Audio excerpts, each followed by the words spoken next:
Welcome everyone. This is All in FPL. We are back with another shorter show than usual, but this is the extra shows that we did say we wanted to do. So apart from our big game week preview, we're going to be doing a shorter video just before the game week to give you the best advice. And this week, Josh was straight on to me, messaging me in the last couple of hours. Emergency meeting needed. Reece James has gone down with an injury. So what did we say? Let's get on a call, tell everyone about it, and give you the best options for his replacement. So, as I said, Josh is here. How are you, Josh? I'm good, thanks, mate. I just came back from my holidays, actually. Did you? Where'd you go? I went to Romford for the week. Oh, brilliant. Yeah, lovely. Yeah. How is it this time of year? Yeah, it's fucking great, mate. It's absolutely lovely. Yeah, what a lovely place to be hanging out. No, I've been cat sitting for Louisa's auntie, so yeah, we've been just looking after the cats there while they swan off on an actual nice holiday. We went to And Essex, so yeah. cats are still alive, yeah? They made it through the week. We think so. We didn't really see them, to be honest, but yeah, I think they're knocking about somewhere. So yeah. Okay, good. Yeah. Sounds like you had a brilliant week.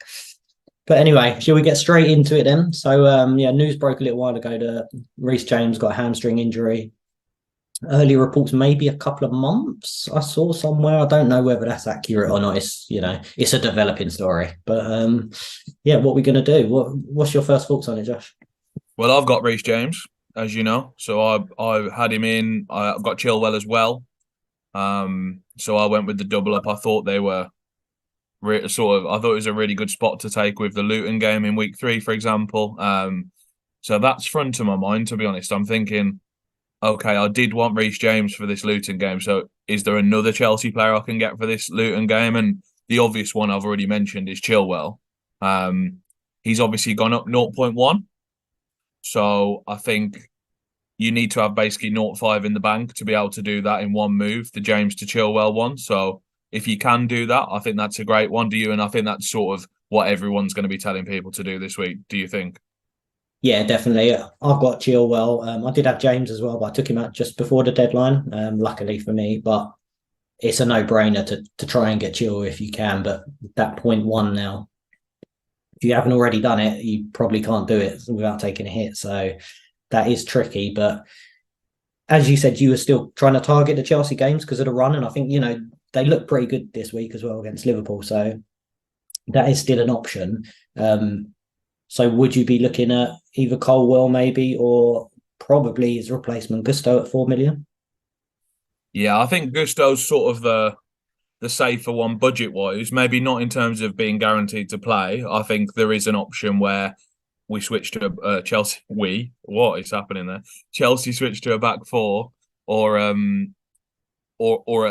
winger plays at right wing back if you stick with the back five. I think those are both very, very viable, as in like definitely not impossible. I think people are assuming Gusto's nailed. I don't think it's true, but for 4 million, I think he probably plays the Luton game, for example. So I think that's the one you really want. And then is it Forest the week after at home as well? I think back to back, if you can get 2 starts in those, he's going to have justified his price after just those 2 weeks, I think. So yeah. Not Colwell's got a bit less upside, hasn't he, mate? Yeah, it's still a little bit hard to know who's going to play. Nobody really knows unless you're in that dressing room or your Poch. Might go to a back four, and then that might mean that you'd have Colwell and Thiago, and then Disassi might be able to play right back. Yeah, nobody really knows. Even Colwell might not be nailed anyway if he plays Disassi and Silver in the back four, and then you have Gusto, so a little bit risky. It's worth saying Pochettino did say that it was actually a back four on Sunday. Now, with Chilwell playing left wing, that's what he said.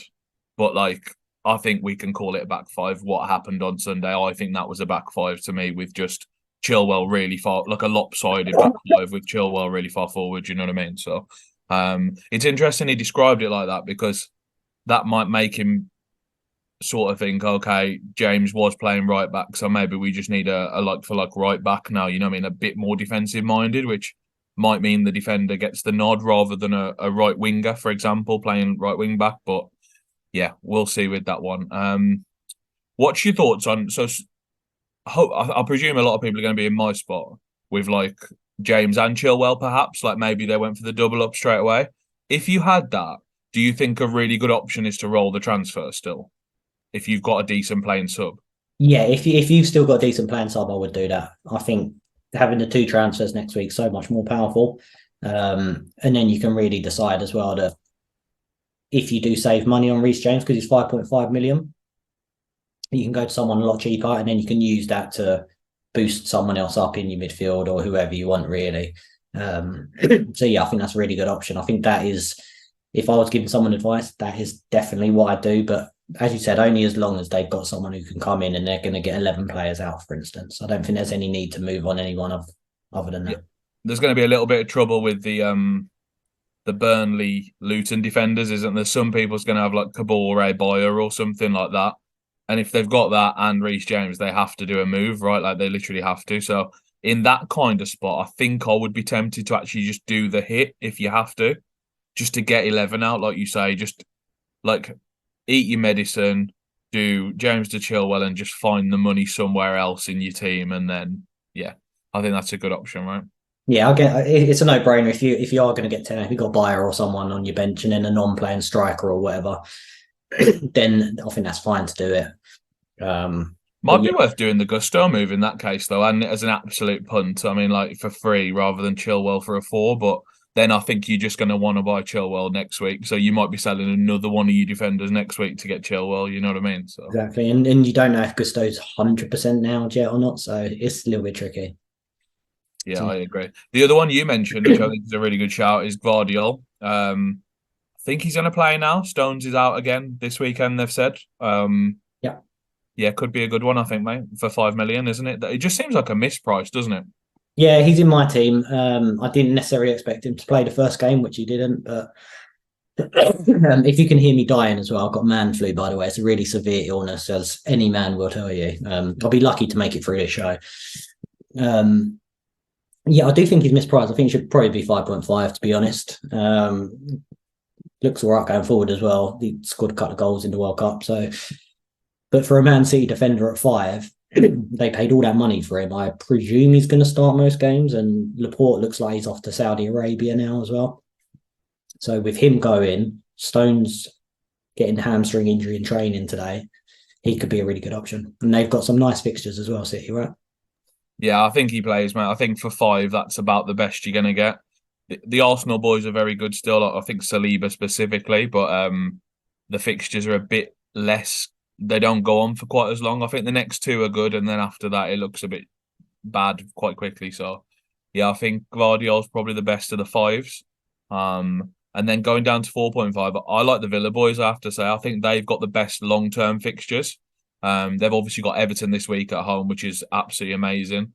And then I think, like, especially weeks 8, 9, 10, they've got really good fixtures. So if you want a wild card late, and with a 4.5, I think you just want them to be nailed, basically, and to have good fixtures for quite a long time. So the Villa boys are good.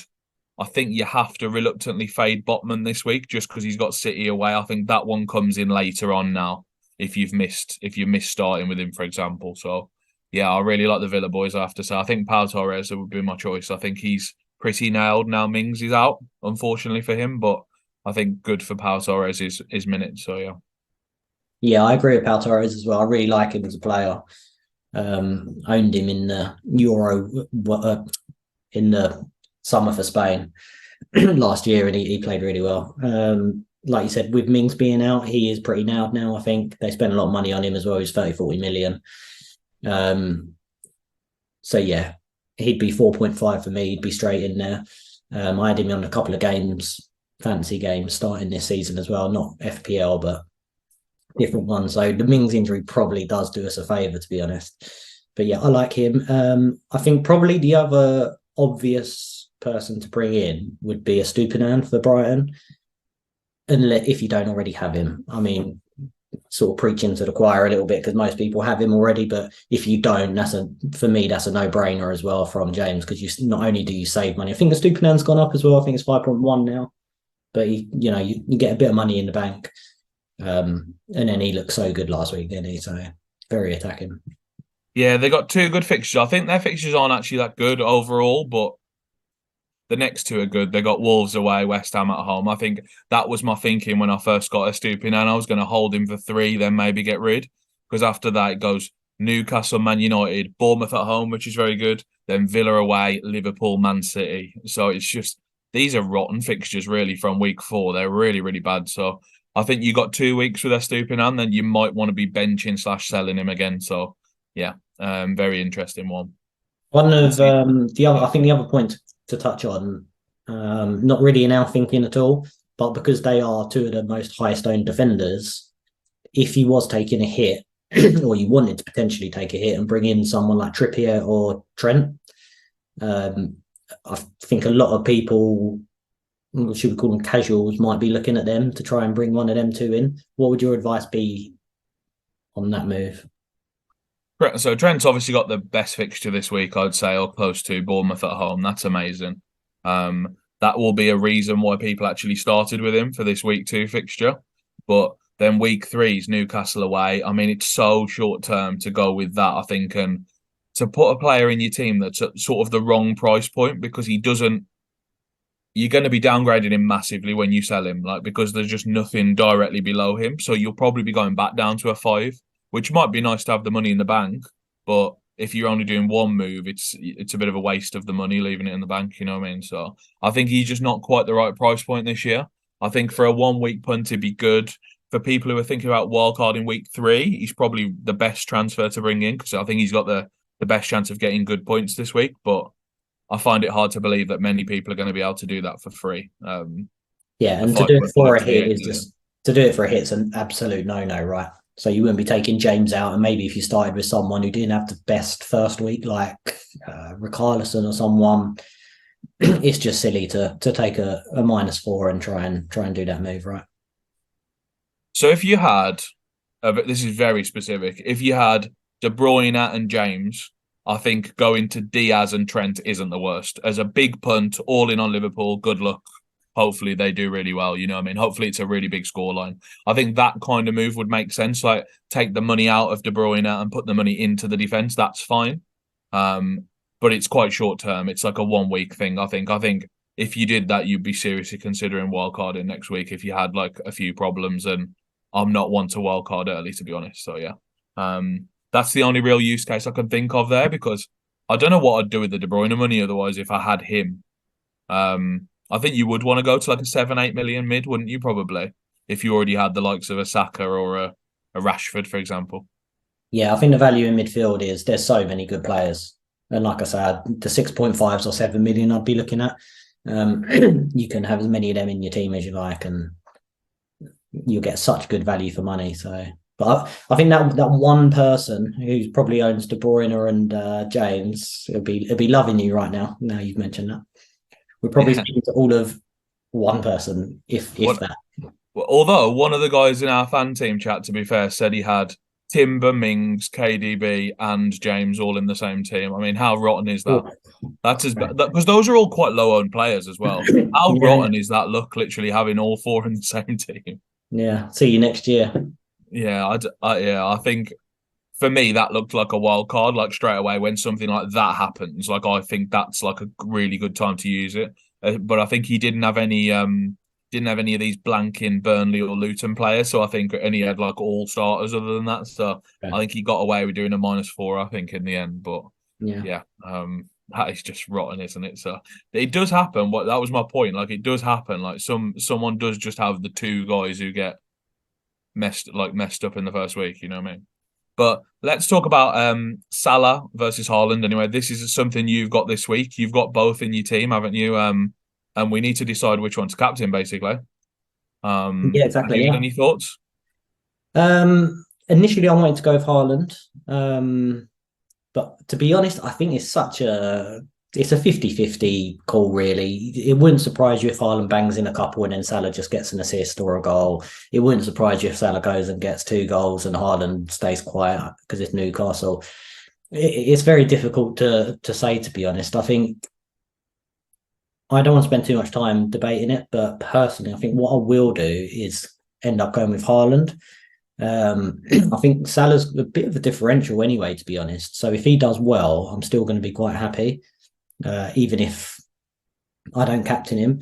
And I hate to talk about ownership too much, but if Haaland does the business again and he goes mental, it can really hurt you early on. And I just don't want to have that pain of seeing Haaland smash in 2, 3 goals and then I'm falling behind the pack. Whereas if I do go Haaland and then Salah does well, it's only a plus for me, really. So I can't really lose out too much. Yeah, I think it's a really interesting one. I think the 90 minutes last night really does lean me towards Salah, to be honest now, for in terms of like your spot. I didn't expect Haaland to play 90 minutes last night. I thought it'd be 60 minutes and off. I thought they'd really want to protect him, and it just didn't happen. 90 minutes is so interesting. I think he obviously still starts, but I think he might. This is a week where he could come off on 60 or 70 now. I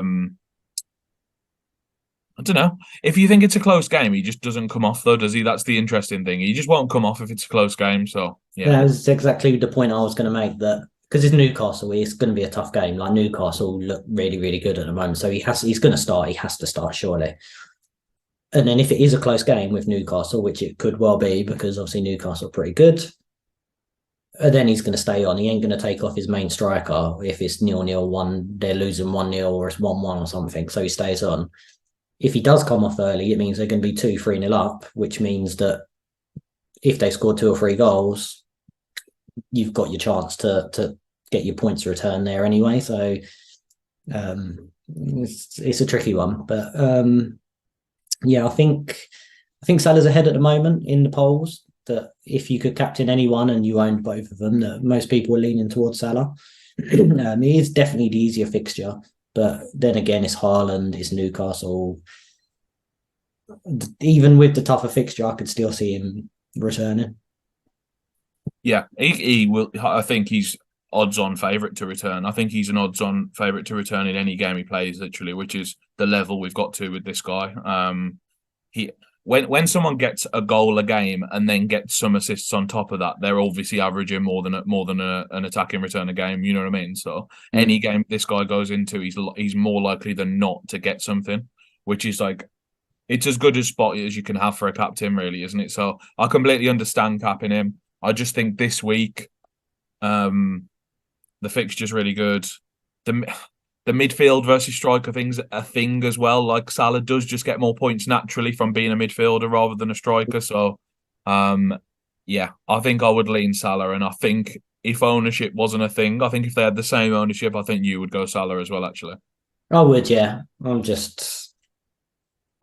wouldn't be happy on Saturday night, and I know that if Salah does go mad, I'm still going to be a happy man, even if I capped Haaland, because I still think the fact that I've got Salah, even without being captain, is going to be a good thing for me. And I don't think I'll be looking at it thinking, "Oh my god, I wish I capped him. I wish I capped him."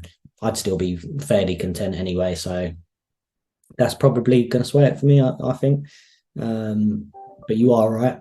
Midfielders, the extra point for the goal, they can keep a clean sheet, get the extra point. If he's your captain, and obviously that's an extra, you double it. So it does have its merits.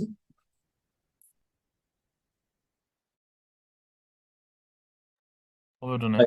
I know Doyle's going to go Salah, by the way, because you've obviously both got Haaland and Salah. So I think Doyle will go Salah, and I want it on the record that I would go Salah if I had him as well. Okay, I was going to say if you had to choose, who would it be? So you would go Salah, yeah? Yeah, I would, but I am. I like to call it fearless, but I think most would call it reckless. So I'm like, I'm not bothered about the ownership. I just want to pick the guy who I really fancy Salah to marginally outscore Haaland this week. That's all. So yeah, obviously they both could. Like, by the way, they both could crush each other, and I've gone Haaland, no Salah consciously, thinking that I'm captaining Haaland this week, and I sort of didn't give myself the choice, and I'm just hoping my other guys that I've spent the money on make up for this potential Salah haul that might come this weekend. I'm hoping my other guys where I've spread the funds, they chip in each and that sort of balances out with the captaincy haul if that comes. You know what I mean? So that's the way I've spread my cards out, sort of thing. But yeah, you've got the two big hitters this week, which I think is not a bad thing at all. Yeah, and I think Salah looked quite good against Chelsea as well at the weekend. Nearly had an extra goal as well. chalked off for VAR, but he looked really lively. Amazing through ball for Diaz when he got the goal as well. So Liverpool actually looked okay going forward, especially first half. Second half, they didn't really create too much. But Salah only played sort of half of that anyway. He got dragged off on 70, 75 minutes. But definitely against Bournemouth, it'd be a different kettle of fish. I'm still a bit burned from last year when I had Salah captain and they won 28-0 and he didn't get an assist or a goal. So I was a little bit pissed off with that, but we'll see. Me, See on me, Saturday. me and Doyle were together for that one, and we hadn't got Salah between us, obviously, and we were absolutely peeing our pants when that was going on. That was my favourite moment of last year, despite it was someone I didn't own. Isn't that interesting on fantasy? It was someone I didn't own, and it was my favourite moment of last year when the goals kept going in and everyone was going nuts in our chat. They were absolutely fuming that he wasn't doing anything. Like, I think Firmino got about 4 attacking returns. He came off the bench, and it was just like, and Salah just kept missing them. Literally, it was amazing. A real low light for me, that was. I had Havertz when he played Norwich as well, and we won. It was like 50-0 as well, and he didn't have one involvement in that. So maybe that's why I don't like him as much this season. Yeah, fair enough. I just want to finish by saying, obviously, like I posted my team earlier in the week in the chat. I've got James. He's injured now, so I'm gonna do play Saliba and bench James because I was originally benching Saliba, so I just have to play him basically. I think that's fine. Palace ain't exactly setting the world like scoring goals either, are they? So Monday night, Palace v Arsenal. I think you still got a chance of a clean sheet with Saliba. I don't think that's a bad play at all. I would have done the same thing. Yeah, they're not great going forward. And someone actually commented on our video on Monday that we put out and said, Josh, why aren't you playing Saliba? Well, I'm a crowd pleaser. I'm playing Saliba now, so there you go. And the 2 transfers next week is invaluable, especially with someone like Reece James, because I'll probably be downgrading that, which means I've got more money then. You know what I mean? I think he'll drop 0-1 before then, so I'll lose 0-1. Okay, fine. I'll probably be bringing in a 4-5 anyway or something like that. So I think it's absolutely fine. Yeah, and that's what I'm sort of happy with. I've still got 2 Chelsea for the Luton game, so I might be going a different direction with my Reece James transfer next week, I think, but we'll see how the land lies. We already seen how much has changed between week 0 and week 1, so after week 2, something else will have completely changed. So exactly. Let's see what happens. And as I said, Estupinan is very much on the chopping block for me after 2 weeks. I'm going to take on the ownership after week 3, I think. Wow. He's got the 3 easy fixtures, and then he's got really tough ones as like a block of 6. So I'll probably be taking it on because I think everyone else will be playing him week after week after week. So I might just take it on for tough fixtures, I think. I get it for the fixtures. I do think he's sort of that type of player though that he could still return. He looks so attacking, and he's cheap as well. I think he was mispriced at 5 million. And I mean, even towards the end of last season, one of the last games of the year, Brighton went to Arsenal and absolutely battered them, and he scored at the end as well. And he had it was like a 15-point haul or something. So he only got 18 points that game. Yeah, just the 18 was it? Yeah. So even with the tough fixtures, I think I'd still be inclined to keep him at 5 million. If he was 5.5 or 6, then I get the tough fixtures, but I still think he's a bit too cheap to be sort of cashing in on or taking on the ownership. Yeah, what I think I'll end up doing is taking him out and bringing him back in when they have good fixtures. I think it's absolutely fine to do that. Like, I think it's probably going to coincide with when I play my wild card, and he'll come back in when I play my wild card. You know what I mean? But I'm taking it on with that sort of wild card in my pocket. You know what I mean? It's like, I think it's a good spot to take on. So yeah, hopefully you can get to 5.2 by the time you sell him. Anyway, you make a little bit of profit on him. He's 5.1 now. He went up as well. Then he'll be 4.7 by the time I bring him back, and he's blanked 8 weeks in a row. It'll be perfect, fantastic. Yeah. Right, I think we promised short. This is short. So there we go. Okay, what you got to say then, Josh? Do your usual. Come on. I know we have to. First of all, I hope you get better. That's the first thing I want to say. I hope you're better and fighting for the weekend, maybe. I know how tough this man flu is, but I think you'll be all right. And then, yeah, please follow us on Twitter /X, all in FPL, and the same on YouTube, all in FPL. You'll find us there. If you type that in as separate words, you'll find our channel. It comes up straight away. Thanks for listening, guys, and hopefully not too many of you too many of you have got Reece James, so you don't even have to listen to most of this. But if you have, hopefully we've given you a few people to consider. Yeah, enjoy the fixtures at the weekend and hope everyone does well. Thanks, guys. Take care. Bye.